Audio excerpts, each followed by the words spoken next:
जट म्हणजे अस्वच्छता किंवा केस विंचरले नाही तर केसामध्ये एक छोटीशी गाठ तयार होते आणि ती गाठ जर का वेळीच सोडवली नाही तर मग मात्र काय होतात की इतर अनेक केस सगळे त्याला गुंफले जातात आणि ती एक जट तयार होते.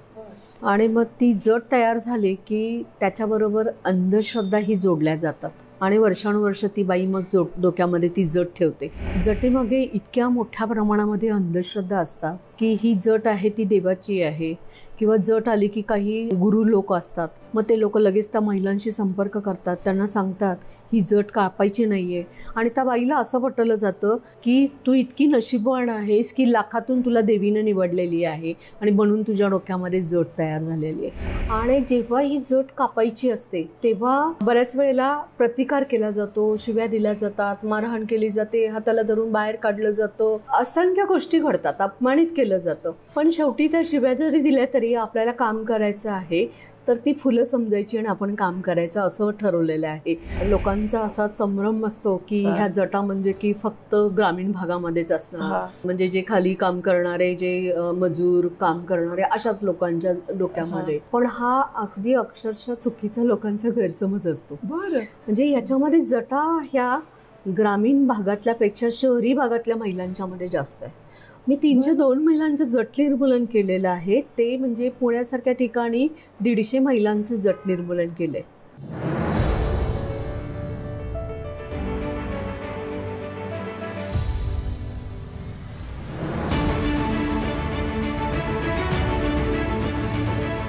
नमस्कार. चाकोरी बाहेरील चार चौघी या आपल्या कार्यक्रमात तुम्हा सर्वांचं अगदी मनापासून स्वागत आहे. आज आपल्याला भेटायला आल्या आहेत नंदिनीताई जाधव. नंदिनीताई, चाकोरी बाहेरील चार चौघी ह्या आमच्या कार्यक्रमात तुमचं मनापासून स्वागत आहे. धन्यवाद. नंदिनीताई नॅशनल लेवलच्या व्हॉलीबॉल प्लेयर होत्या. त्यानंतर त्यांनी ऑल इंडिया लेवलला भालाफेक म्हणजे जॅव्हलिन थ्रोमध्ये रेकॉर्ड ब्रेक केलाय. त्याच्यानंतर शूटिंग बॉल नावाचा गेम जो फक्त पूर्वी पुरुषच खेळायचे, तो ह्यांना खेळताना बघून महाराष्ट्राने शूटिंग बॉलची महिला टीम तयार केली आणि त्या टीमच्या या पहिल्या महिला कॅप्टन होत्या. त्याच्यानंतर त्या सतत बुलेटवर फिरतात म्हणून त्यांना बुलेटवाली हा किताब सुद्धा देण्यात आला. बुलेटवाली म्हणूनच त्या ओळखल्या जातात. अशी इतकी धिटाई, तडफदारपणा अंगात असतानाच दुसऱ्या बाजूला त्यांनी शास्त्रशुद्ध शिक्षण घेऊन आपलं ब्युटी पार्लर सुरू केलं. तर इतके जनानी आणि मर्दानी गुण अंगात असताना आज नंदिनीताई आपल्याला नेमकं काय सांगणार आहेत असा प्रश्न तुमच्या मनात येतोय ना. पण सामाजिक भान ठेवून महाराष्ट्र अंधश्रद्धा निर्मूलन समितीतर्फे 22 जिल्ह्यात जवळपास 10,000 किलोमीटरचा प्रवास करून नंदिनीताईंनी आजपर्यंत, नंदिनीताई किती मुलींना जटामुक्त केलंय तुम्ही? 302 मुलींना जटामुक्त केलेला आहे. नंदिनीताई, मला सांगा, महाराष्ट्र अंधश्रद्धा निर्मूलन समितीत काम करावं, आपण त्यांना जॉईन व्हावं, असं तुमच्या मनात यायला काय घडलं? नमस्कार. महाराष्ट्र अंधश्रद्धा निर्मूलन समितीचे संस्थापक कार्याध्यक्ष डॉक्टर नरेंद्र दाभोळकर 6 महिन्यापूर्वीच, म्हणजे डॉक्टरांचा खून व्हायच्या आधी माझे त्यांच्याशी त्या समितीशी संपर्क झाला आणि त्यांचं काम अफलातून होतं. ज्या महिला अंधश्रद्धेला बळी पडतात त्यांना बाहेर काढण्याचं काम करायचे. मग तेव्हा मी काम बघितल्यानंतर असं वाटलं की आपण याच्यामध्ये काम करायला हवं. आणि जेव्हा डॉक्टरांची ओळख झाली त्यावेळेला मग असं वाटलं की डॉक्टर म्हणायचे, अरे तुम्ही खेळाडू आहात आणि तुमच्यासारख्या महिलांनी अंधश्रद्धा निर्मूलन समितीमध्ये काम करणं फार गरजेचं आहे. आणि 16 ऑगस्टला एक मीटिंग झाली होती, 16 ऑगस्ट 2013ला, की डॉक्टर मला म्हणाले की जिल्ह्याची मीटिंग होती आणि तुम्ही याच्यामध्ये काम करा. तेव्हा मी म्हटलं माझ्या मागे खूप व्याप आहे, मी पार्लरचं, माझं ब्युटी पार्लर आहे आणि इतरही क्षेत्रात काम करत असल्यामुळे मला वेळ मिळणार नाही. पण त्यांनी मला आग्रहाने निमंत्रण दिलं, नाही तुम्ही काम कराच. आणि 20 ऑगस्टला डॉक्टर नरेंद्र दाभोळकरांचा खून झाला. त्यांच्या डोक्यामध्ये गोळ्या घालून त्यांचा खून करण्यात आला. म्हणजे हा प्रश्न इतका मनाला लागला. तेव्हा मग विचार केला की अरे आपण काम काय करतो, आपण स्त्रियांचं बाह्य सौंदर्य वाढवण्याचं काम करतो. आणि डॉक्टर काय करायचे की स्त्रियांना ज्या अंधश्रद्धेला बळी पडत होत्या त्यांना बाहेर काढण्याचं काम करत होते.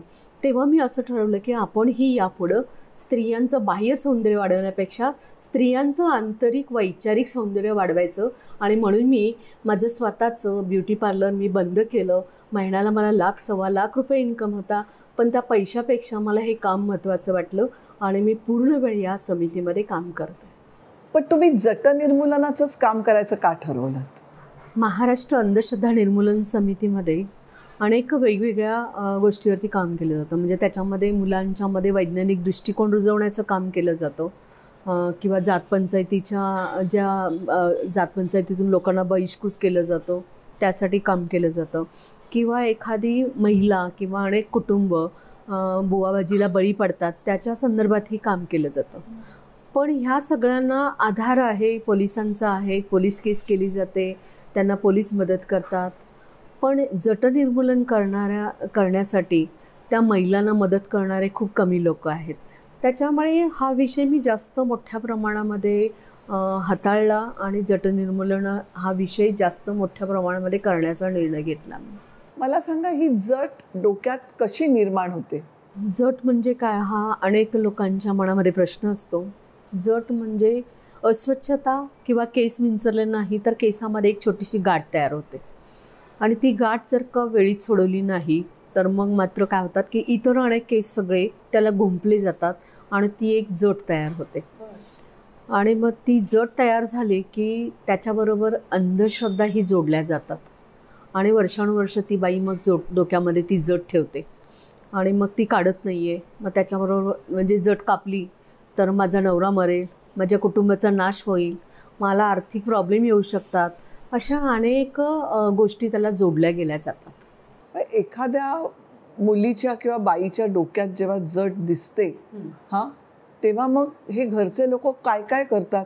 म्हणजे ह्या जटेमागे इतक्या मोठ्या प्रमाणामध्ये अंधश्रद्धा असतात की ही जट आहे ती देवाची आहे, किंवा जट आली की काही म्हणजे की गुरु लोक असतात, मग ते लोक लगेच त्या महिलांशी संपर्क करतात, त्यांना सांगतात ही जट कापायची नाही आहे. आणि त्या बाईला असं पटवलं जातं की तू इतकी नशीबवान आहेस की लाखातून तुला देवीनं निवडलेली आहे आणि म्हणून तुझ्या डोक्यामध्ये जट तयार झालेली आहे असं सांगितलं जातं. आणि मग घरातली लोक म्हणतात नाही नाही, ते जट म्हणजे की देवीचंच ही अवतार आहे, त्याच्यामुळे आपण जट ही कापायची नाही आहे अशी धारणा होते. ही जट जेव्हा डोक्यामध्ये येते मग त्याच्याबरोबर मग त्याला अनेक गोष्टी जोडल्या जातात. मग ती जट कापली तर आपलं वाईट होऊ शकतं, आपल्या कुटुंबाचं वाईट होऊ शकतो, नवरा असेल नवरा मरेल जट कापल्यानंतर, किंवा मुलांना प्रॉब्लेम येऊ शकतात. अशा अनेक गोष्टी ह्या अंधश्रद्धा याच्याबरोबर जटेबरोबर जोडल्या जातात.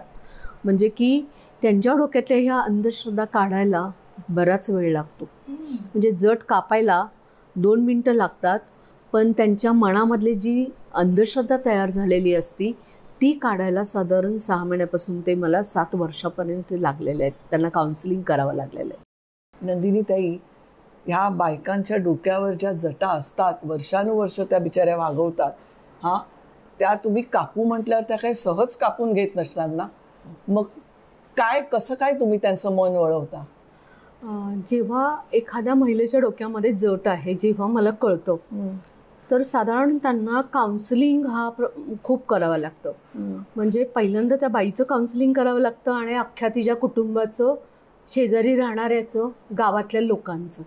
आणि जेव्हा ही जट कापायची असते तेव्हा बऱ्याच वेळेला प्रतिकार केला जातो, शिव्या दिल्या जातात, मारहाण केली जाते, हाताला धरून बाहेर काढलं जातं, असंख्य गोष्टी घडतात, अपमानित केलं जातं. पण शेवटी त्या शिव्या जरी दिल्या तरी आपल्याला काम करायचं आहे तर ती फुलं समजायची आणि आपण काम करायचं असं ठरवलेलं आहे. आणि डॉक्टरांचं एक वाक्य की आपण काम करताना विवेकी मार्गाने काम करायला पाहिजे. विवेक आपल्यामध्ये असणं फार गरजेचं आहे, कारण ते शिव्या देतात तर आपण शिव्या दिलं तर आपलं काम होणार नाही आहे. की त्यांच्या मनाचं परिवर्तन करायचं असेल तर मग आपल्याला विवेकी वागणं अतिशय गरजेचं आहे. त्याच्यामुळे ते काय करतात ते महत्त्वाचं नाही. बऱ्याच वेळेला मला अनेक महिला म्हटलेले तू जट कापायला आली ना, देवाला हळद कुंकू वाहिलं आणि असं म्हटल्या ही जट कापायला आली, हिची जीभ कापायला पाहिजे आहे. म्हणजे असेही प्रकार घडलेले. तिथं न डगमगता काम मात्र करत राहते आणि जट निर्मूलन करते. पण अशा प्रसंगी तुम्हाला पोलिसांची वगैरे मदत घ्यावी लागते? काही वेळेला की जर का जट आली म्हणून एखाद्या छोट्या मुलीचं लग्न करत असेल, देवदासी करत असेल, तेव्हा मात्र आम्हाला पोलिसांची मदत घ्यावी लागते, कारण तेव्हा विरोध करायला अख्खा गाव पुढे झालेला असतो. त्याच्यामुळे मग आम्ही पोलिसांची मदत घेतो. पण कधी आम्हाला कारवाई मात्र करावी लागली नाही, कारण आम्ही त्यांचं सगळ्या गावाचं समुपदेशन इतक्या चांगल्या पद्धतीने करतो, त्याच्यामुळे ते लोकांना पटतं आणि तेही आम्हाला सपोर्ट करतात. ताई, 302 मुलींना तुम्ही जटमुक्त केलं. तुमची पहिली केस तुम्हाला आठवते? हो. पहिली केस म्हणजे बँक ऑफ इंडियामध्ये मॅनेजर होते आणि त्यांच्या बायकोच्या डोक्यामध्ये जट होती आणि 7 वर्ष जवळजवळ डोक्यामध्ये जट होती आणि त्यांना असं सांगितलं होतं की जी जट कापतील तेही मरतील आणि ही ज्याच्या डोक्यातली जट कापायची तीही व्यक्ती मरेल, अशी मनामध्ये भीती होती.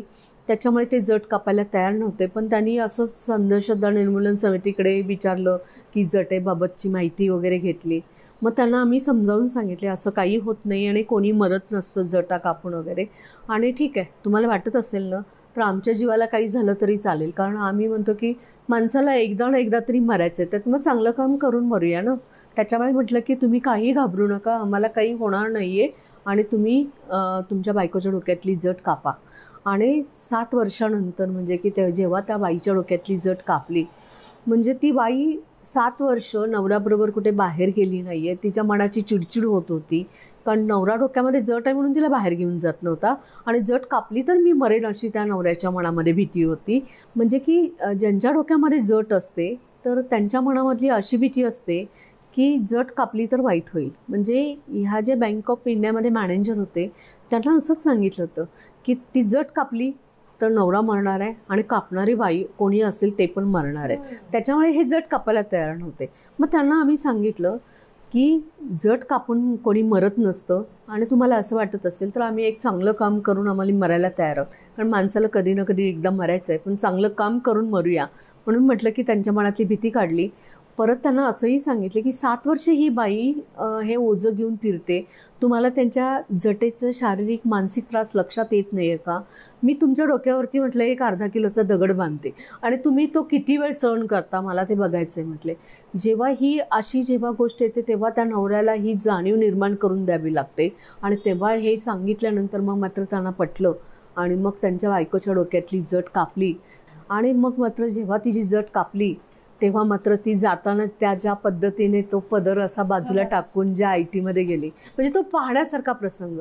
आणि तिच्या चेहऱ्यावरचं हास्य म्हणजे की आता मला मोकळं वाटतंय, हे शब्द फार महत्त्वाचे असतात की 7 वर्षात तिने बिचारीनं सहन केलेलं असताना त्यातला हा मोकळेपणा आपण दिला, तिच्यापेक्षा आपल्यालाही जास्त आनंद होतो. ह्या मुली बायका इतके वर्ष या जटेचं ओझं डोक्यावर वागवतात, कसं वाटतं त्यांना? तुम्हाला सांगते नंदिनीताई, एका सिरियलमध्ये मी 12 वर्ष सतत डोक्यावर पल्लू घेऊन डोक्याला तो जाड बोरला लावून काम केलं. त्याच्यामुळे ते पॅकिंग मला लावायचे, तर ते मला इतकं असह्य व्हायचं, ते तेवढंसं वजन. तर ह्या बायका तर वर्षानुवर्ष एवढं वजन डोक्यावर वागवतात, तर काय काय त्यांची अवस्था होते? ह्या जटा म्हणजे बघितल्या तर एकतर सगळ्यात जास्त लांबीची 10.5 फूट लांबीची आणि 8 किलो वजनाची आणि 50 वर्ष त्या बाईने जट डोक्यावरती ठेवली होती. अशा अनेक म्हणजे की 4 किलो 5 किलोच्या 30 35 वर्ष. म्हणजे मनामध्ये भीतीच इतकी असते की जट कापली तर वाईट होईल, हीच भीती असते. आणि मग त्यांना स्वतःच्या त्या ओझ्यापेक्षा, शारीरिक मानसिक त्रासापेक्षा माझ्या कुटुंबातल्या लोकांना काही होऊ नये हाच विचार ती बाई करत असते की माझ्या नवऱ्याला इजा होऊ नये, माझ्या मुलांना काही होऊ नये, म्हणून ती जट कापायला तयार होत नसते. मग मात्र जेव्हा त्यांच्या मनातली भीती दूर करतो तेव्हा मात्र आणि त्यांचं शारीरिक आणि मानसिक म्हणजे त्यांना व्यवस्थित झोपता येत नसतं, मान हलवता सरळ येत नाही आहे, म्हणजे मान वळवतानाही त्यांना प्रचंड प्रमाणात त्रास होत असतो. झोपताना म्हणजे की ते ओझं असतं आणि डोक्याखाली उशीसारखं एक हे असतं आणि ते टोचत असतं, त्याच्यामुळे पाठीला त्रास होतो, मानेला त्रास होतो, केस ओढले जातात, त्याच्यात उवा असतात, लिखा असतात, आळ्या पडलेल्या असतात, जखमा झालेल्या असतात. त्याच्यामध्ये व्यवस्थित आतमध्ये जर काय आग होत असेल तर त्यांना व्यवस्थित तिथं खाजवताही देखा येत नाही. मग एखादी काडी आतमध्ये घालून त्याला म्हणजे की तिथं आपल्याला जी खाज होत असते ते काडीने हे केली जाते. म्हणजे प्रचंड त्याच्या मागच्या वेदना असतात. पण ती वेदना मात्र घरातले लोक समजून घेत नसतात. पाठीच्या कण्यालाही त्रास होतो, पाठीला बॅक पेन खूप प्रमाणात असतात, त्याच्यामुळे त्या वाकलेल्या असतात, डोळ्याचा त्रास होत असतो. साधं डोकं आपलं दुखत असेल तर आपण सैरभैर होतो. ह्या महिलांच्या अंगात येतो. म्हणजे की त्यांना असं असतं की त्यांचे एक गेनमाळ म्हणून एक पूजा केली जाते की हिचं देवीबरोबर जट आली की तिचं देवीबरोबर लग्न लावायचा, गुरु करायचा असतो आणि गळ्यामध्ये एक दर्शनमाळ म्हणून घातली जाते. म्हणजे ते दर्शनमाळ म्हणजे बाईचं मंगळसूत्र असतं ते त्याच्यामध्ये. आणि मग त्यांना तो लाखो रुपये खर्च करायला सांगतात. जवळजवळ त्याच्यामध्ये 2 ते 3 लाख, म्हणजे काही कष्ट करणारे लोक असतात, काम करणारे लोक असतात, कर्ज काढतात आणि हे अशा गोष्टीला बळी पडतात त्याच्यामध्ये. आणि त्याच्याने काही त्यांच्या वेदना दूर होत नसतात, पण त्यांना मात्र फसवलं जातं पूर्णपणे याच्यामध्ये. मग मात्र त्यांना तिथं ते समजावून सांगावं लागतं. म्हणजे की श्रद्धा असावी पण अंधश्रद्धा असू नये, हे आमचं महत्त्वाचं हे आहे. तुम्ही देवाला नमस्कार करता हे आम्हाला मान्य आहे, तुम्ही देवाला नमस्कार करा, पण जट ही अंधश्रद्धा आहे की ती अंधश्रद्धा म्हणजे काय, त्याच्यात उवालिकाशिवाय काय नाही आहे त्याच्यामध्ये. म्हणजे जट कापतं तेव्हा मला काही सोनं मिळत नाही, त्याच्यामध्ये उवालिका आळ्याच मिळतात. आणि जेव्हा ही जट कापतो, कारण त्यांचं समुपदेशन आम्ही इतक्या चांगल्या पद्धतीने करतो आणि त्या बाईच्या मनातली जोपर्यंत भीती दूर होत नाही आहे तोपर्यंत मी तिच्या डोक्यातली जट कापत नाही. आणि जेव्हा मी समुपदेशाच्या माध्यमातून त्यांना वेगवेगळ्या गोष्टी सांगत असते तेव्हा मात्र जेव्हा जट कापते तेव्हा त्याच्यानंतर मात्र त्या महिलांच्या अंगात येणंही बंद झालेलं असतं. ताई, हा जटा येणे हा प्रॉब्लेम जो आहे, ही समस्या फक्त आपल्या हिंदू धर्मातच आहे का हो? नाही, सर्व धर्मामध्ये जटा आहेत. म्हणजे मी जट निर्मूलन आता 302 केलेले आहेत, त्याच्यामध्ये म्हणजे सर्व जाती धर्मातले आहेत. मग त्याच्यामध्ये ख्रिश्चन आहेत, मुस्लिम आहेत, बौद्ध समाजाचे आहेत, जैन समाजाचे आहेत. म्हणजे याच्यामध्ये कुठल्याही जाती धर्मातली महिला जट काढण्यासाठी आली नाही असं नाही. पण अनेक लोक असे विचारतात की तुम्ही फक्त हिंदू धर्मातल्याच महिलांच्या जटा का कापता असं त्यांना. पण मी प्रत्येक वेळेला जेव्हा मी याबाबतची माहिती लिहित असते त्यावेळेला याबाबतची नोंद मात्र करत असते, कारण लोकांच्या मनामध्ये अनेक प्रश्न आहेत की अंधश्रद्धा निर्मूलन समिती फक्त हिंदू धर्माच्या विरोधात काम करते असं सांगितलं जातं. पण आम्ही धर्म बघत नाही. हे बघा, डॉक्टरकडे जेव्हा एखादा पेशंट जातो त्यावेळेला डॉक्टर त्याला जात धर्म विचारत नाही आहे, त्याचा आजार कोणता आहे, त्याच्यावरचं उपचार काय हा महत्त्वाचा असतो. तसंच अंधश्रद्धा निर्मूलन समिती काम करते. जवळपास 10 वर्ष तुम्ही इतके लोकांना जटमुक्त केलंय, तुमच्या लक्षात राहिलेले असे अनुभव आम्हाला सांगा ना. आत्तापर्यंत मी जवळजवळ 302 महिलांचे जट निर्मूलन केलेले आहेत. अनुभव खूप आहेत, कारण 302 जटामागे वेगवेगळ्या व्यथा आहेत. म्हणजे प्रत्येक जटेमागे एक वेगवेगळी व्यथा आहे. म्हणजे याच्याबाबतचं मी एक पुस्तक लिहिणार आहे, त्याचं पुस्तकाचं नाव पण मी जटांमागच्या व्यथा हेच पुस्तकाचं नाव देणार आहे. आणि प्रत्येक व्यथा म्हणजे की वेगवेगळ्या आहेत गोष्टी अशा त्याच्यामध्ये. म्हणजे एका आदिवासी भागामध्ये, जव्हारसारख्या भागामध्ये राहणारा एका महिलेच्या डोक्यामध्ये जट होती आणि जवळजवळ 7 वर्ष जट होती. आणि त्यानंतर तिची डिलिव्हरी वगैरे झाली आणि अतिशय उन्हाळा होता आणि तिला प्रचंड वेदना होत होत्या. एक तर ते बाळ होतं छोटंसं आणि तिला प्रचंड वेदना होत होत्या आणि ती मला फोन करून अक्षरशः रडायची की मला खूप त्रास होतो, याच्यातून मला सुटका हवी आहे, एक बाळाचं बघू का मला, आणि मला वेदना सहन होत नाही आहेत. आणि मग तिच्या मिस्टरांशी मी जेव्हा बोलले तेव्हा म्हटले की नको म्हणे, कापायला नको, आणि त्याच्यामुळे आत्ताच तिची डिलिव्हरी झालेली आहे आणि तिला काहीतरी त्रास झाला म्हणजे काय करणार आहेत तुम्ही, काय करणार आहात त्याच्यामध्ये, माझ्या बायकोला काही झालं तर. मग त्यांच्या मनातली भीती, म्हणजे जसं मी सांगितलं बँक ऑफ इंडियामध्ये मॅनेजर आहेत, त्यांनाही सांगितले की त्यांना जो त्रास होतो ना, तुमच्याही डोक्यावरती अर्धा किलोचा दगड बांधावे, हे मात्र प्रत्येक पुरुषाला मला सांगावं लागतं आणि ती जाणीव निर्माण करावी लागते की त्या बाईला किती त्रास होतो, काय होतो वगैरे. मग त्यानंतर मग मला जायला त्या ठिकाणी काहीतरी कारण ह्याच्यामुळे मला जाता आलं नाही. तेव्हा त्यांना मी सांगितलं की एक काम करा, तुमची इच्छा आहे ना, तुम्हाला देवाच्या इथं जाऊन कापायची आहे, मग एक काम करा, तुम्ही तुमच्या बायकोला आणि बाळाला देवाच्या तिथं न्या आणि तुम्ही मला व्हिडिओ कॉल करा. आणि मग मात्र त्यांनी तशा पद्धतीने बायकोला त्या मंदिरापाशी नेलं आणि ते कात्री घेऊन गेले आणि त्यांनी ते बघितलं. म्हणजे की कात्र्या, साध्या कात्रीने जट कापली जात नाही आहे. म्हणजे कितीही तुम्ही शिलाईच्या मोठ्या मोठ्या कात्री असतात त्यांना कापलं जात नाही, कारण ते स्लिप होती कात्री त्याच्यामध्ये. मग त्याला बराच म्हणजे की व्हिडिओ कॉलच्या माध्यमातून त्याला कशी कापायची ते सांगितलं. आणि त्यानं तेव्हा जेव्हा जट कापली तेव्हा त्याच्या आतमधलं त्याला दृश्य दिसल्यानंतर मग मात्र त्याला हादरलं माणूस तो खूप, की किती आतमध्ये प्रचंड प्रमाणामध्ये घाण साठलेली आहे, त्याच्यात उवा साठलेले आहेत प्रचंड प्रमाणात. मग मात्र त्याला तो वास सहन होईना आणि मग ती बाई मुक्त झाली. आणि मग त्याच्यानंतर मला एक त्याने पत्र लिहिलं की नंदिनी ताई, तुम्ही मला ही जाणीव निर्माण करून दिली नसती तर माझी बायको ही जट घेऊनच मेली असती. पण तुम्ही तिची जटेतून मुक्तता केलेली आहे आणि मला ती करण्याची संधी करून दिली. पण माझ्या बायकोच्या डोक्यातली जट कापताना मला इतका त्रास होत होता, मला तो वास सहन होत नव्हता, म्हणजे मला घाण वाटत होती. पण तुम्हाला कशी इतक्या बायकांची जटा कापताना घाण वास येत नाही, तुम्ही काम कशा पद्धतीने करता, तर तुम्हाला खरंच म्हणजे की मला तुमचा खूप अभिमान वाटतो. म्हणजे हे असेही शब्द पत्र परत येणं हे माझ्यासाठी फार महत्त्वाचं होतं. आणि त्यानं ते काम केलेल्याचं त्यालाही तो आणून की मी माझ्या बायकोचे, म्हणजे मी त्याबाबतचं मग एक माझ्या फेसबुकला लिहिलं होतं, नवऱ्यानेच बायकोची जटेतून मुक्तता केली वगैरे. आणि त्यालाही खूप छान वाटलं. आणि अजूनही ते संपर्कात आहेत माझ्या. छान त्यांचं कुटुंबाचं छान चाललेलं आहे. जट कापल्यानंतर कोणाचं वाईट अजूनपर्यंत कोणाचं झालं नाही आहे महत्त्वाचं.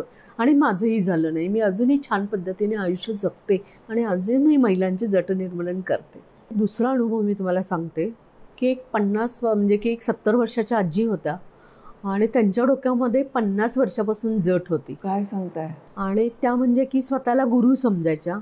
आणि अनेक महिला, ज्या महिलांच्या डोक्यामध्ये दुसऱ्या महिलांच्या डोक्यामध्ये जट आहेत, त्यांना त्या शिष्य करून घ्यायच्या आणि त्यांना असं सांगायचे, मी आता तुमची गुरु आहे, गुरु आई आहे तुमची मी, आणि मी सांगेल तेच ऐकायचं. जोपर्यंत मी आदेश देत नाही तोपर्यंत तुमच्या डोक्यातल्या जटा कापायच्या नाहीत, कारण जट जर का तुम्ही कापली तर वाईट होईल, अशी त्यांच्याही मनामध्ये भीती निर्माण केली होती. तर ह्या ज्या गुरु आजी होत्या त्यांच्या डोक्यामध्ये जी जट होती ती 10.5 फूट लांबीची जट होती, 8 किलो वजनाची जट होती.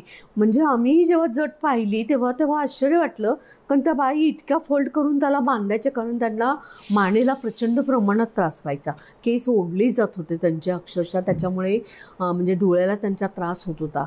आणि त्या डोळ्याच्या त्रासामुळे जेव्हा डॉक्टरांच्याकडे गेल्या तेव्हा डॉक्टरांनी त्यांना सांगितलं की तुम्हाला ही जट कापावी लागेल, कारण त्या जटेमुळे तुमच्या बारीक बारीक ज्या नस आहेत त्या दबल्या गेलेल्या आहेत, ओढल्या गेलेल्या आहेत, त्याच्यामुळे तुम्हाला डोळ्याचा त्रास चालू झालेला आहे आणि त्याचं ऑपरेशन करायचं असेल तर तुम्हाला ही जट कापावी लागेल. आणि जेव्हा त्या जट कापायची तर त्या बाईंचे जे गुरु होते त्यांच्याकडे तेव्हा त्या जट कापण्यासाठी, कारण यांची गुरु शिष्याची परंपरा असते, म्हणजे एका बाईच्या डोक्यात जट असली की ती स्वतःला गुरु समजणार आणि दुसऱ्या बाईला ती दीक्षा म्हणजे ती माझी शिष्य, अशी गुरु शिष्याची परंपरा त्यांच्यामध्ये असते. आणि मग त्या बाईंचे जेव्हा ते गुरूंनी त्याने हे केला तेव्हा त्यांनी 50,000 रुपये सांगितला खर्च. मग मात्र त्यांना असा प्रश्न पडला की यांना 50,000 परत डॉक्टरांना पैसे द्यावे लागणार डोळ्याच्या ऑपरेशनसाठी. मग त्यांनी आमच्याशी संपर्क केला आणि मग आम्हाला असं कळलं की ह्या बाईंच्या शिष्या आहेत. मग आम्ही त्यांच्याशी संपर्क केला आणि त्यांना सांगितलं की तुम्ही जट कापायला म्हणजे की यांना तयार करा, कारण जोपर्यंत तुम्ही आदेश देणार नाही आहेत, गुरुचे आदेश म्हणजे ते शिष्य पाळत असतात, गुरुने आदेश दिला तर शिष्य जट कापतात. तेव्हा मग आम्ही काय केलं, शिष्यांची जट आधी कापली आणि मग त्यांच्या त्या आजींची गुरूंची आम्ही जट कापली 50 वर्षापासून असणारी, आणि मग त्यांचं डोळ्याचं ऑपरेशन केलं जातं. म्हणजे की हे गुरु जे असतात ते जेव्हा स्वतःवरती संकट येतात तेव्हा आपल्या जटा सहज कापायला तयार होतात, पण आपल्या खाली जे शिष्य आहेत त्यांना ते जट कापायला तयार करत नाही आहेत लगेच, कारण त्याच्यामध्ये अर्थकारण असतं, कारण त्यांच्याकडून ते पैसे घेतले जातात, परत त्यांना पूजा करायला सांगितले जातात, वेगवेगळ्या त्याच्यासाठी वेळोवेळी खर्च करायला सांगितला जातो, म्हणजे एक उदरनिर्वाहाचं साधन असतं. ताई, तुम्ही जेव्हा एखाद्या बाईची मुलीची जट कापायला जाताना तेव्हा तिचं स्त्रीत्व लक्षात ठेवून तुम्ही काय काय भान ठेवता? जेव्हा एखाद्या महिलेची जट कापायची असते त्यावेळेला म्हणजे की तिला भीती असते की माझे केस पूर्ण कापले तर माझा पूर्ण म्हणजे की चमनगोटा केला जाईल, मग मी विद्रूप दिसेल, कारण प्रत्येक बाईला असं वाटत असतं. मग तेव्हा तिला म्हणजे मला खूप सांगावं लागतं की नाही, मी तुमची जटच कापणार आहे, शक्यतो मी विद्रुपीकरण करत नाही आहे तुमचं, कारण फक्त तुमची जट कापणार आहे. आणि एक तुम्हाला वेगळा त्याच्यामधून म्हणजे की त्या बाईला साजेल असं हेअरकट पण व्यवस्थित मी करते, की जेणेकरून पुढून बघितलं तर कोणाला वाटणार पण नाही तिचे केस जट कापलेली आहे किंवा तिचे केस छोटे केलेले आहेत त्याच्यामुळे. आणि त्याच्यामुळे ह्या अशी गोष्ट बऱ्याच लोकांना माहिती असल्यामुळे बऱ्याच महिला म्हणतात की तुमच्याकडूनच जट कापायची आहे, कारण माझ्याकडे असलेल्या कलेचा वापर मी अशा दृष्टीनं वापर करते त्याच्यामध्ये. ताई, ज्या बायका जटमुक्त होतात ना त्यांना पुन्हा जटा येतात का हो? हो, येतात. म्हणजे आतापर्यंत मी 302 महिलांच्या जटा कापल्यात. त्यातल्या साधारण 2 महिला अशा आहेत की त्यांना जटा परत आलेल्या आहेत. म्हणजे ते येण्याची कारणंही असतात की अस्वच्छता, केस व्यवस्थित विंचरले नाही तर केसांमध्ये जटा येण्याची शक्यता असतेच. मग त्यांचंही परत त्यांना वाटतं की ते देवाचं आहे आणि हे असं समजून मग परत त्या कापायला परत तयार होत नाही आणि परत त्यांचं समुपदेशन पुन्हा नव्यानं करावं लागतं आणि परत त्यांचं जट निर्मूलन करावं लागतं. अरे बापरे. पण आता ह्या बाकीच्या ज्या बायका आहेत जटामुक्त झालेल्या, त्यांचं पुढे काय होतं त्या समाजात? हा, आणि ज्या महिलांचं जट निर्मूलन मी करते म्हणजे फक्त जट काढण्यापुरता माझा त्यांच्याशी संबंध येत नाहीये. तर जट काढल्यानंतर, कारण काउन्सिलिंग करताना मला साधारण 6 महिन्यापासून ते 7 वर्ष काउन्सिलिंग करावं लागलेलं आहे. आणि त्यावेळेला आमची एक त्यांच्या त्याच्या परिवाराशी एक मी जोडली गेलेली असल्यामुळे मला त्यांना त्या परिवारातली समजली जाते. म्हणजे जट काढल्यानंतर मग मात्र मी त्यांच्या परिवारातली एक सदस्य म्हणूनच प्रत्येक वेळी त्यांच्या घरामध्ये काही लग्न असेल, वाढदिवस असेल, काही कार्यक्रम असेल, आवर्जून पहिला फोन मला असतो. कुठलंही चांगली काही गोष्ट घडली की मग मात्र मला नेहमी फोन करतात आणि त्याच्यामुळे जट कापण्यापुरतं मर्यादित न राहता कायमस्वरूपी त्यांच्या संपर्कात राहणंही गरजेचं असतं. म्हणजे तुमचा स्वीकार करतात आणि त्या बाईचाही त्यांनी स्वीकार केलेला असतो. बरोबर. बर. पण मला सांगा, हा जो जटांचा प्रॉब्लेम आहे ना, तो फक्त गावापुरताच मर्यादित आहे की शहरात असतो, सुशिक्षित समाजात असतो? लोकांचा असा संभ्रम असतो की ह्या जटा म्हणजे की फक्त ग्रामीण भागामध्येच असणार किंवा अगदी म्हणजे जे खाली काम करणारे, जे मजूर काम करणारे अशाच लोकांच्या डोक्यामध्ये. पण हा अगदी अक्षरशः चुकीचा लोकांचा गैरसमज असतो. म्हणजे याच्यामध्ये जटा ह्या ग्रामीण भागातल्यापेक्षा शहरी भागातल्या महिलांच्या मध्ये जास्त आहे. मी 302 महिलांचं जट निर्मूलन केलेलं आहे. ते म्हणजे पुण्यासारख्या ठिकाणी 150 महिलांचं जट निर्मूलन केलंय. म्हणजे पुणे तिथे काय उणे म्हटलं जातं, तिथं म्हणजे की शिक्षणाचं माहेरघर समजलं जातं. पण त्याच शहरामध्ये सुशिक्षित काही महिला आहेत, म्हणजे IT इंजिनियर आहेत, बँक ऑफ इंडियामध्ये मॅनेजर आहेत, त्यांच्या बायकोच्या डोक्यामध्ये जट आहेत की अशा सुशिक्षित महिलांच्या डोक्यामध्ये जटा. आणि ग्रामीण भागातल्या महिला पटकिनी ऐकायला तयार होतात जट कापायला, पण शहरी भागातल्या महिला, सुशिक्षित महिला जट कापायला लवकर तयार होत नाही आहेत. पण त्यांचंही समुपदेशन करावं लागतं. त्याच्यामुळे इथं सुशिक्षित आणि अशिक्षित याच्यापेक्षा सगळ्यांच्याच डोक्यामध्ये सर्वसामान्य म्हणजे की बऱ्याच लोकांच्या डोक्यामध्ये जटा असतात. त्याच्यामुळे आपण हा गैरसमज काढायला पाहिजे की फक्त ग्रामीण भागातल्याच महिलांच्या डोक्यामध्ये जटा असतात, तर नाही, तर शहरी भागात पण असतात. जटा कापायला तुम्ही जाता ना, तेव्हा तुम्ही एकट्या जाता का काही तुमची टीम आहे की कसं काय? जेव्हा एखाद्या गावामध्ये मला जट कापायला जायची असते किंवा बाहेरगावी असून दे, तर महाराष्ट्र अंधश्रद्धा निर्मूलन समितीच्या संपूर्ण महाराष्ट्रामध्ये वेगवेगळ्या शाखा आहेत आणि त्या शाखेच्या माध्यमातून काम चालतं. मग हे लोक जेव्हा माझ्याकडे अप्रोच होतात त्यावेळेला मग मी तिथले जे कार्यकर्ते असतात त्यांना सांगते की मी आज त्या गावामध्ये जट निर्मूलनासाठी येणार आहे, तर आपले कार्यकर्ते बरोबर सोबत येण्यासाठी तयार ठेवा. काही महिलांचे असं असतं की बाकीच्या कोणाला बरोबर घेऊन येऊ नका, लोकांना कोणाला सांगू नका, कारण त्या गावातले लोक असतात, मग त्या लोकांना कळलं तर काय होईल, म्हणून मग काही वेळेला म्हणजे एकच कार्यकर्ता बरोबर घेऊन जावं लागतं. आणि मग कारण महत्त्वाचं आहे ती आपल्याला जट कापणं महत्त्वाची आहे. मग आपल्यासोबत कोण आहे ते त्याच्यापेक्षा त्या बाईच्या म्हणजे संवेदना फार महत्त्वाच्या असतात की तिला काय म्हणजे लोकांच्या समोर कापायची आहे का, लोकांना कोणालाही कळायला नको, याही गोष्टी लक्षात घेऊनच जट निर्मूलन करावं लागतं. तुम्ही जेव्हा ही जट कापायला जाता तेव्हा ह्या सगळ्या वर्षानुवर्षाच्या अनुभवानंतर कुणी वैद्यकीय मदत बरोबर घेऊन जाता का? तशी खूप म्हणजे जेव्हा जट कापल्यानंतर आतमध्ये काय परिस्थिती ती लक्षात येते, असे वरून लक्षात येत नसतं. त्याच्यामुळे आम्ही अँटीसेप्टिक काही लोशन्स असतात ते बरोबर घेतलेले असतात, पावडर बरोबर घेतलेले असतात. आणि जेव्हा जट कापतो, काही आमच्या समितीचे डॉक्टर म्हणजे आहेत काम करणारे, काही डॉक्टर आहेत, म्हणजे त्यांच्या भागामध्ये गेलं की आम्ही त्यांना बरोबर घेतो आणि मग त्यांना ते सजेशन करतात की काय काळजी घ्यायला पाहिजे. किंवा आम्ही सांगतो की आता जट कापलेली आहे तर तुम्ही डॉक्टरांच्याकडे जाऊन याच्यावरती जखमेवरती काहीतरी उपचार करा, असे ही पद्धतीने आम्ही म्हणजे त्यांना सजेशन पण देतो. त्या जातात का? हो जातात, कारण आम्हाला फॉलोअप घ्यावा लागतो, कारण त्याचं इन्फेक्शन वाढू नये हे महत्त्वाचं असतं.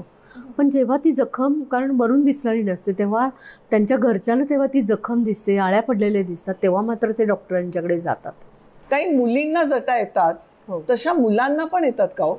हो, मुलांना, पुरुषांना आणि महिलांना तर आहेच जटा. पण हे जट निर्मूलन करताना जास्त प्रमाणात महिला समोर येतात, त्याच्यामुळे मी महिलांचंच जास्त प्रमाणात जट निर्मूलन केलेलं आहे. आणि पुरुषांचं मी एकच पुरुषाचं जट निर्मूलन केलेलं आहे आणि छोट्या 2 मुलांची जट निर्मूलन केलेले आहे. साधारण 5 वर्षाचा आणि 7 वर्षाचा मुलगा आहे. आणि आणखी एका मुलाचं केलेलं आहे, ते म्हणजे की 3 महिन्याचं बाळ होतं, त्यालाही जटा, 3 महिन्याचं बाळ, त्याच्याही डोक्यामध्ये जटा होत्या. आणि जट आले की एक त्याला अंधश्रद्धा जोडली गेली जाते आणि त्याच्यामुळे वेळीच त्या जटा कापणं गरजेचं असतं. हे काउन्सिलिंग करता करता तुम्ही इतक्या लोकांच्या संपर्कात येतात, जवळजवळ अख्ख्या गावाच्या संपर्कात येतात, तर तुमचं काम बघून प्रभावित होऊन यापैकी किती जण तुम्हाला जॉईन झाली होतो आजपर्यंत कार्यकर्ता म्हणून? जेव्हा एखाद्या गावामध्ये जट निर्मूलनासाठी आम्ही जातो, त्यावेळेला एका महिलेचं जट निर्मूलन केलं जातं आणि मग आम्ही त्या गावामध्ये अनेक कोणी महिला आहेत का याबाबतची माहिती घेतो, की अनेक जर का एकदा आलेलंच आहोत तर दुसऱ्याही महिलेचं जट निर्मूलन. त्याच्यामुळे म्हणजे अशा पद्धतीने जेव्हा आम्ही एक जट निर्मूलन करायला जातो तेव्हा एकाच दिवशी 5-5, 3-3 एकाच दिवशी एका गावातले जट निर्मूलन केलेले. आणि याला आम्हाला सपोर्ट करणारे काही कार्यकर्ते किंवा या कामाने प्रभावित होऊन अनेक लोक आपल्याकडे अप्रोच होतात. त्यातलं एक मला उदाहरण तुम्हाला सांगायला आवडेल. ते एक आहे ते मनोज भोईटे नावाचं एक रिक्षा चालक आहे आणि त्याच्या बायकोच्या डोक्यामध्ये जट होती. म्हणजे साधारण मला 2 ते 3 वर्ष त्यांना साधारण 1 वर्ष मला त्यांना काउन्सिलिंग करावं लागलं सातत्याने. आणि राजश्री म्हणजे त्याची बायको जी राजश्री भोईटे आहे आणि तिची माझी 1 वर्षामध्ये इतकी मैत्री झाली. आणि मग ती म्हटली, ताई तुम्हाला एक खरं सांगू का, मला जट कापायची आहे बरं का, मग माझ्या घरातले लोक तयार होत नाही. म्हणजे त्यांच्या घरातले जेव्हा मी जट कापायची म्हणून त्यांच्या सासूशी बोलायचे तेव्हा प्रचंड प्रमाणात म्हणजे शिव्या द्यायच्या, की मला त्या शिव्या माहिती पण नव्हत्या, इतक्या प्रचंड घाण प्रमाणामध्ये शिव्या दिल्या जायच्या. पण जेव्हा तिची जट कापली म्हणजे सगळ्यांना 1 वर्षाने जेव्हा तयार केलं तेव्हा तिचा नवरा या कामाने इतका प्रभावित झाला आणि तो रिक्षा चालवायचा. मग तो रिक्षा चालवता कधी त्याच्या रिक्षामध्ये एखादी जटवाली बाई किंवा एखादी रस्त्यात जटवाली बाई दिसली की तिला संपर्क करायचा. मग त्यांना सांगायचं, ताई तुमच्या डोक्यात जट आहे ना, किती वर्षापासून जट आहे. तर आमच्या एक ताई आहेत नंदिनी ताई, तर त्या फुकटमध्ये जट कापून देतात बरं का, आणि कापून टाका. माझ्या बायकोच्या डोक्यातली जट कापली आणि काही झालं नाही, आम्हाला खूप भीती घातली होती. मग त्या बाईचा नंबर मला द्यायचा आणि ते मग त्याच्याशी संपर्क करायचा. म्हणजे अशा पद्धतीने त्याने 3 ते 4 महिला मला साधारण अशा महिलांशी त्यांनी हे केलेले. म्हणजे एक तर अक्षरशः उदाहरण सांगायचं तर एक म्हणजे पेशंट होती आणि तिला एका हॉस्पिटलमध्ये ॲडमिट करायला म्हणजे घेऊन जाताना त्यांनी सांगितलं की तुम्हाला त्रास होतो ना, तो जटेमुळे होतो, तुम्ही जट कापून टाका. आणि मग माझा फोन नंबर दिला, मला लगेच त्याचा फोन नंबर दिला आणि अक्षरशः त्या बाईची जट आम्ही त्या हॉस्पिटलमध्ये जाऊन काढली. म्हणजे की पण तिच्या घरातून नकार होता. तिच्या सासूने सांगितलं होतं की जट कापायची नाही, थोडं डॉक्टरांशी संपर्क करून डॉक्टरांना जरासं समजावून सांगून त्या बाईची जट कापायची. आणि मग आम्ही काही गोष्टी थोड्याफार आम्हाला कॉम्प्रोमाइज कराव्या लागतात आणि आम्हाला खूप चांगलं सहकार्य मिळतं. तसे हे रिक्षाचालक आहेत आणि हे आमचे कार्यकर्ते बनलेले आहेत. जट असलेल्या काही महिला असतात आणि त्यांचे गुरु तृतीयपंथी असतात आणि ते तृतीयपंथी असतात, ते त्यांच्या मनामध्ये भीती निर्माण करतात, जट कापली तर तुमचं वाईट होईल वगैरे, किंवा इकडे पूजा करायची असं करून काही अर्थकारण असतं त्याच्यामध्ये, पैसे, कारण यांना पैसा हा महत्त्वाचा त्यांच्यासाठी असतो. मग त्या जटवाल्या बाईची वेदना काही त्यांच्यासाठी महत्त्वाची नसते. पण जेव्हा मी हे काम करताना काही तृतीयपंथींशी संपर्क आला तेव्हा त्यांना माझ्या कामाविषयी खूप की ही बाई किती छान काम करते आणि आपण त्यांना लुबाडतो, हे मनामध्ये कुठेतरी त्यांच्या भावना निर्माण झाली. आणि मग त्यांनी असं ठरवलं की आपण आता ह्या आपल्याकडे काही जटावाल्या महिला आल्या तर आपण डायरेक्ट यांच्याशी संपर्क करायचा आणि जट निर्मूलन करायला त्यांना तयार करायचं. मग हे स्वतः त्या बाईचं काउन्सिलिंग करतात की ती जटेमुळे काही होत नसतं आणि असं काही कुठलाही तृतीयपंथी गुरु करू नका. आम्ही आधी ते काम करायचं, पण आता आमच्या मनाचं परिवर्तन झालं आहे आणि आता म्हणजे की माझं नाव सांगतात नंदिनीताई जाधव आहेत आणि त्या अनिष्टच्या कार्यकर्त्या आहेत आणि तुमचं 1 रुपया न घेता ते तुमची जट कापतील आणि तुमचं चमनगोटाही करणार आहेत. अशा चांगल्या पद्धतीनं त्यांचं काउन्सिलिंग करतात आणि त्या बायकांना जट निर्मूलनासाठी तयार करतात. आणि आत्तापर्यंत जवळजवळ 6 ते 7 त्यांनी मला जट निर्मूलनासाठी महिला त्यांच्याकडे आलेल्या गुरु की मला शिष्य करून घ्या म्हणून आलेल्या महिलांना त्यांनी माझ्याकडे हे करून त्यांचं जट निर्मूलन केलेलं आहे. ताई, हे जे जट निर्मूलनाचं काम आहे ना, ते तसं बघायला गेलं तर जोखमीचं काम आहे. बरोबर. म्हणजे ते शारीरिकदृष्ट्या जोखमीचं काम आहेच, कारण की इथे आरोग्याचा पण प्रश्न येतो आणि मानसिकरित्याही जोखमीचं काम आहे, कारण तुम्हाला त्यांना समजावताना खूप अंधश्रद्धांना आणि जमावालाही तोंड द्यावं लागतं. तर ह्यात तुमच्या कामाला तुमच्या कुटुंबाचा म्हणा, मित्रमैत्रिणींचा म्हणा, समाजाचाच म्हणा, पाठिंबा असतो का? काय प्रतिक्रिया मिळतात? जेव्हा हे मी जट निर्मूलन करते, म्हणजे की मला आठवतं की मी पहिली जेव्हा जट कापली होती तेव्हा अक्षरशः मी 8 दिवस जेवताना मला खूप त्रास होत होता, कारण तो येणारा केसांचा उग्रवास, कारण वर्षानुवर्ष केस धुतलेले नसतात, त्याच्यामध्ये असणाऱ्या उवा, लिका, आळ्या, जखमा, ह्या सगळ्या गोष्टी, म्हणजे पस झालेला असतो, सगळ्या गोष्टी हे म्हणजे मानसिकदृष्ट्या खूप असं हे करणार. आणि जेव्हा असे मी व्हिडिओ शूट केले जातात आणि मी जेव्हा ते माझ्या फेसबुकला वगैरे किंवा इतर ठिकाणी टाकले जातात तेव्हा लोकांच्याकडून अशा प्रतिक्रिया येतात, काय नडले तुझं, एवढं छान चाललेलं आणि हे असं, म्हणजे अक्षरशः म्हणतात की गटारीत हात घालण्याचं काम कशाला करतेस, अशा पद्धतीचे. पण म्हणजे मला तेव्हा काम करताना असं कधीही वाटत नाही आहे की आपण हे काम करताना म्हणजे खूप चांगलं काम करतो असंच मला वाटत होतं. पण वेदना मात्र खूप होतात, शारीरिक होतात, मानसिक होतात. त्या वेदना आपल्याला कोणाला सांगता येत नसतात. तर आपण, कारण हे काम स्वतःहून स्वीकारलेलं आहे आपण, की आपल्याला कोणी सांगितलेलं नाही आहे की तू हे काम करायचं म्हणून. जेव्हा आपल्याला सांगतात तेव्हा मात्र आपल्यामध्ये नकारात्मक भूमिका येते. पण हे काम करताना मी सकारात्मकतेकडे जाऊन हे मी काम करते आणि मला घरातल्या लोकांचा, म्हणजे की सुरुवातीला विरोध होत होते, पण आता मात्र मला नातलग असून देत किंवा कोणी असू दे, त्यांना माझ्या कामाचा खूप अभिमान वाटतो की हे काम सगळेच लोक करू शकत नाही आहेत आणि तू करतेस आणि याचा आम्हाला खूप अभिमान आहे. हे म्हटल्यानंतर काम केलेलं म्हणजे की मला अजून उत्साह निर्माण होतो मनामध्ये. मला सांगा, महाराष्ट्र अंधश्रद्धा निर्मूलन समितीसाठी एखाद्याला काम करायचं असेल किंवा एखादीला काम करायचं असेल तर त्यांच्या अंगी काय गुण असणं आवश्यक आहे? खरं म्हणजे महाराष्ट्र अंधश्रद्धा निर्मूलन समितीमध्ये काम करताना आम्ही कोणत्याही गोष्टीचं त्याच्यामध्ये असं हे ठेवलेलं नाही की तुमच्यामध्ये हा गुण असणं गरजेचं आहे किंवा कुठलाही. तर ते जेव्हा समितीमध्ये येतात आणि जेव्हा आमच्या समितीमध्ये म्हणजे काम करण्याचं आमचं एकच हे आहे की तुम्ही वार्तापत्राचं सभासद होणं फार गरजेचं आहे, कारण वाचन असणं फार गरजेचं आहे. समाजात कोणत्या कोणत्या प्रकारच्या अंधश्रद्धा आहेत हे माहिती असणं गरजेचं असतं. मग वाचनाने तुमच्या मनाचं परिवर्तन होणार असतं आणि मग त्यांना अंधश्रद्धा निर्मूलन समिती काम काय करते हे त्या मासिकाच्या माध्यमातून कळत असतं. हे एकच आमचं आहे, किंवा एक सभासद होणं म्हणजे की सभासद तुम्ही झाला की अंधश्रद्धा निर्मूलन समितीचे तुम्ही कार्यकर्ते झालेले आहात. मग तिथं एखादा व्यसनी माणूस असेल तर जेव्हा तो व्यसन करत असेल तर तो जेव्हा अंधश्रद्धा निर्मूलन समितीमध्ये येतो तेव्हा त्याला कळतं की हे व्यसनमुक्तीवरती काम करतात, तेव्हा ते व्यसनमुक्त त्याच्यातून होतं आणि अंधश्रद्धा निर्मूलन समितीचं काम करतो. म्हणजे ज्याला बोलता येत नसतं तो बोलायला लागतो, वेगवेगळ्या शाळेमध्ये भाषणं द्यावे लागतात. म्हणजे अंधश्रद्धा निर्मूलन समिती म्हणजे स्वयंविकास आहे, स्वतःचा विकास होतो. मग तिथं तुमच्या मनाचा आणि कुटुंबाचा विकास होतो.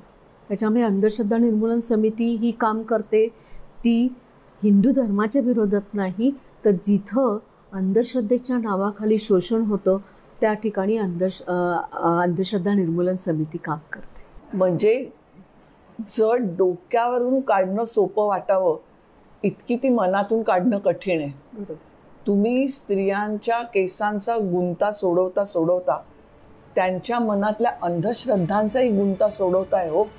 आणि त्या वर्षानुवर्ष ज्या जटांचं ओझं त्यांच्या मानेवर मागवतायत तो भार दूर करताना तुम्ही त्यांच्या मनातल्या अंधश्रद्धांच्या जंजाळाचा भारही दूर करण्याचा प्रयत्न करताय. ताई, तुमचं हे काम फार महत्त्वाचं आहे, फार मोठं आहे. आजचा कार्यक्रम आपल्याला आवडला असेल तर लाईक करा, शेअर करा, खूप जणांपर्यंत हा विषय पोचवा आणि सबस्क्राईब करायला अजिबात विसरू नका. नमस्कार.